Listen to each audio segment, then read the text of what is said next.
Guys, this week I'm really excited. This week we've decided to do the Circle of the Stars Druid.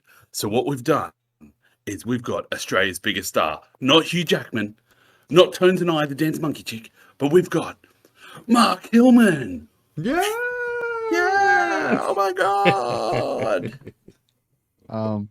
Hey, thanks, man. That's a pretty big rap. Hey. Hey man, it's worth it. And because we gave him this rap, we're now going to play his music over the intro.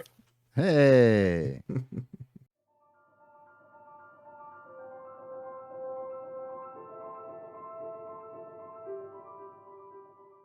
The Circle of Stars allows druids to draw on the power of starlight. These druids have tracked heavenly patterns since time immemorial, discovering secrets hidden amid the constellations. By revealing and understanding these secrets, the Circle of Stars seeks to harness the power of the cosmos. Many druids of this circle keep records of the constellations and the stars' effects on the world. Some groups document these observations at megalithic sites which serve as enigmatic libraries of lore.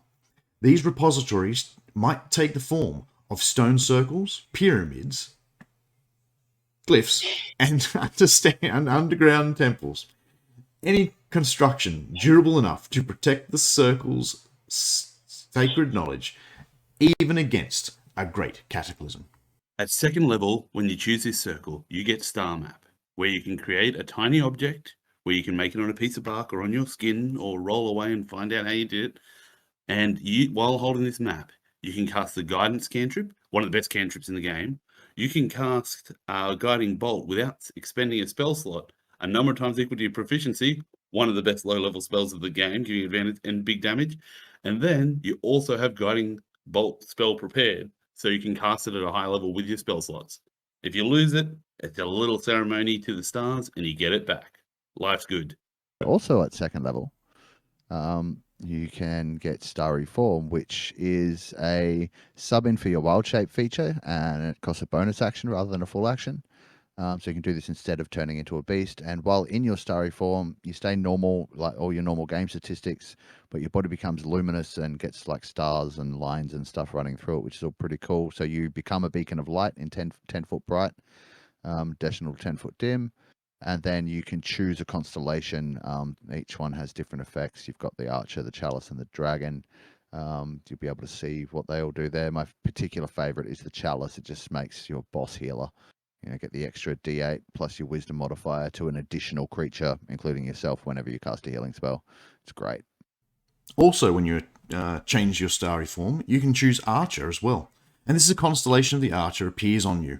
When you activate this form, and as a bonus action on your subsequent turns while it lasts, you can make a ranged spell attack hurling luminous arrows at the target in one creature you can see within 60 feet of you on a hit that does radiant damage of 1d8 plus your Wisdom modifier.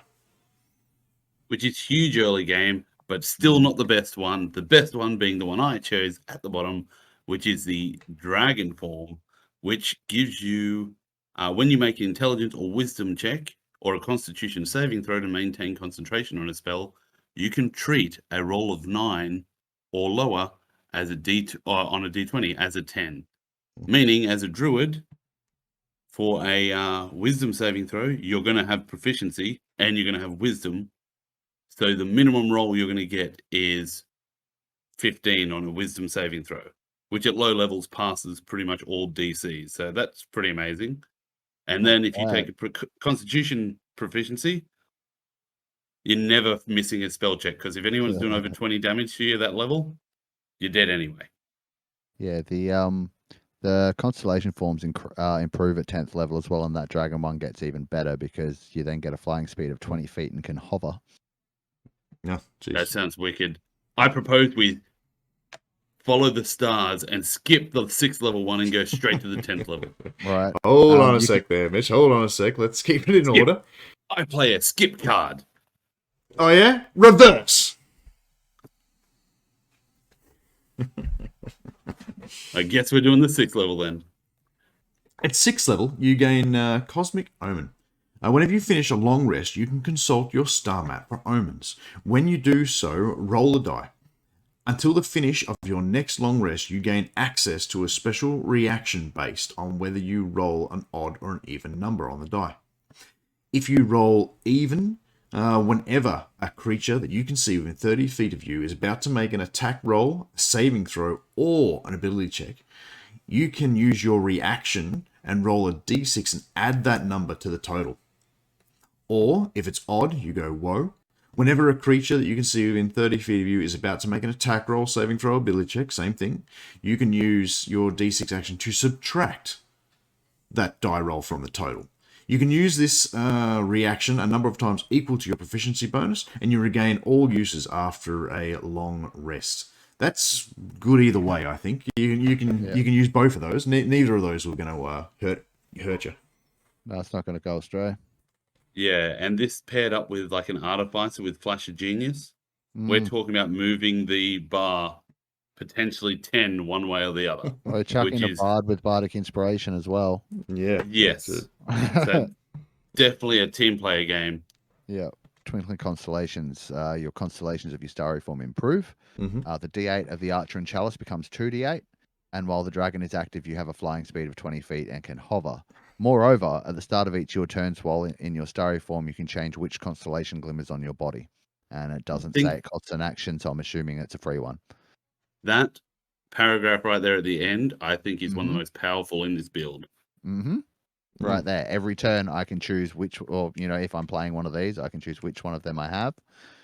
So if I need to heal, I can switch to Chalice. If I need to move around and fly, I can switch to Dragon. Or if I need to shoot someone, then bang, bang, Starry Form, Archer. Yeah, they're all good stuff. At 14th level, you get full of stars. While in this Starry Form, you become partially incorporeal, giving you resistance to bludgeoning, piercing, and slashing damage. And notice, it does not say non-magical bludgeoning, piercing, and slashing damage. It says so this is bludgeoning, piercing, better and than what slashing. demons get. This is better than what most barbarians get. Barbarians get. This is the shiznit. This is ridiculous for a druid. Yeah. Because ain't nothing saying you can't do this in a bear form. So, character concept. My thing that I'm just so excited about is my favorite movie in the world, the 1995 hit Waterworld, where on the body is a tattoo leading to dry land. Except in my kick-ass Spelljammer campaign, the starlight is a tattoo that when the lights go off, this person can't hide the tattoo on their body. And everyone has to follow that map to dry land. But it also has some hidden abilities. That's my character. Cursed with a tattoo to a prophecy. Yeah. All right. Well, I can see where that's going. It's taking you somewhere. It's going to take a bit of the campaign to lead you there. I'm thinking once again we're an explorer type. We're traveling. We want to get somewhere. So playing something in a campaign that's going to be stationary. But we'll get into player tips, I guess, of that. But that story arc may not work. But for me, I'm thinking potentially you're someone who believes in fate. You're someone who the stars have already prophesied this and full faith into what this is. You could have moments of doubt where you're struggling to understand the quest that's been put upon you by fate, but you leave a lot of things in the hands of fate to deal with you because the stars have told you this and you've read it. You've been trained. This is like how to read stars, and it's told you this is what's happening. I love how that plays into the level 7 ability, level 6 ability, the woe and 6 ability, yeah. Levels Wheel woe and we. Wheel. You must feel much we on we. We. Yeah, I think that's those things kind of lead well into the character that I'm actually going to be playing with this circle too. He's a Furbolg druid that has spent a lot of time around a temple, but the temple's all like clerics, paladins, and monks, and he's always looked up to them. But to become part of this temple, you have to be chosen, like particularly from a vision through the gods. And so his friend's one of the paladins. He's gone off on an adventure. He's chilling out one night, staring at the stars as he always does, just like sussing out what they do, where they are. And he gets struck with a vision from the gods of this temple that take form in the stars. and show him a Very vision cool. of his friend in Yeah. trouble, and that it's now his quest to go and find him and help him complete whatever he was doing before the trouble occurred. Little does he know his friend's already dead. But so he goes, No, yeah. spoilers. Thanks. Thanks. Yeah. Well, I mean, we've all seen Out of the Abyss season 6, Yes. episode 6.5, right? Yeah. So spoiler alert for upcoming. This is the character that will be replacing Serathil Duskrin on Out Hey, of the this Abyss. this is the official launch of that character. No one knew that before now. No one knew that before. Oh, Now. mate, we are honored. Blessed. Absolutely Well, honored. Sven did, Hashtag blessed. but he I- kind of has to because he's the DM. Player tips. So something to think about with this character is that, well, you got a lot of things working for you in Druid class. A lot of these use concentration spells, so Druids are known for having it. So these are going to work for you. So potentially your concentration is going to be something where you're going to be praying to a lot and things like that. Take advantage of using those things. Really work on that map. Talk with your DM, and this will come back in my DM tips as well, about that map's got to be going somewhere. Find out if your campaign is going to be very stagnant, in which case potentially it doesn't lead you that far, or maybe it leads down, or maybe it leads somewhere. Find out within the GM where his campaign's potentially going, and then you can help drive the campaign in that direction because you've got this map that keeps telling you go in that direction. You're going to help the DM, so potentially a little bit of work between you and him will help keep the campaign going where it needs to go. I don't know. Like I know I'm gonna be leaning very heavily on the Chalice form just because I know my party. I know my party. Gonna need some healing. Fair enough. Yeah. I want to say that the dragon form will be amazing for when you have enough wild shapes to go into beast form, because then you can maintain your concentration on the spell you cast before you went into the form. So if you summon pixies or got bark skin on yourself and you've got starry form dragon, so you're maintaining concentration on that spell, that's amazing. But for me personally, with players, I always look for a moment that the player can shine, and this class kind of does it for you.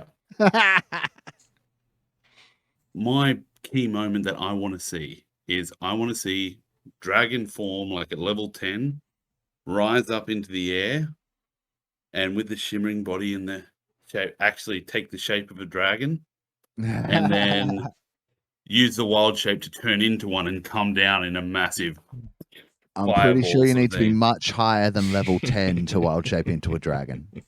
I'd allow it in my game just for the moment, and if not, always take one level of something so you can get major illusion. Any tips for DMs?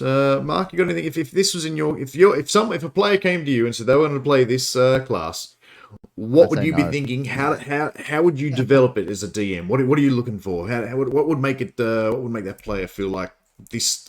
I'm working at my full potential here. I mean, I like your angle on the map being important. You know, like I think find some way to make that the main way the party is able to navigate whatever their main quest is. Yeah. You know, like it's like link it in intrinsically like that. I think is great. And the thing you were talking about before of bringing in like some kind of list that's all they're trying to do is get the map. And maybe have that element of that, you know, maybe the thing that they're trying to get from it is that if they succeed, it's really bad. Like really, really bad. Yeah. And you know, maybe add some element in then of like have that happen and the player sort of has to then go and fix it. You know, might be a cool way to drive something. Get the map back before. I really like that. Yeah. Yeah, like if Or they they get don't the manage map. to get, or if they don't manage to get it back in time to stop this person getting the information, they then have to go and fix the thing that they break. Yeah, that's good. Mitch? Yeah. While we were actually off stream a bit, Luke mentioned an idea, and I want to do that now. Like, this seems like the perfect Indiana Jones sort of quest. So I would love to bring in a comic NPC that, like, I see we have beat you once again, Mr. Jones. They take the map and they go up, and as they open up the chest or the arc of the D&D circle, they start lifting it up, and our player character turns and says, "Don't look at the starry light." Yeah. But no, I could see this character being like a centric piece in a major puzzle. Mm. So my DM tips always talk to your players, and once again, that's what it is. Like, if your player is not keen to do that and they just want to be able to use the archery thing because they worked out a way to min-max, that's cool. But if you have a chat to them and say, can we make this a major part of the campaign, make sure they're happy with that and then go with it, because there's infinite possibilities in the galaxies above. So that sounds amazing. And then my final DM tip, play Spelljammer.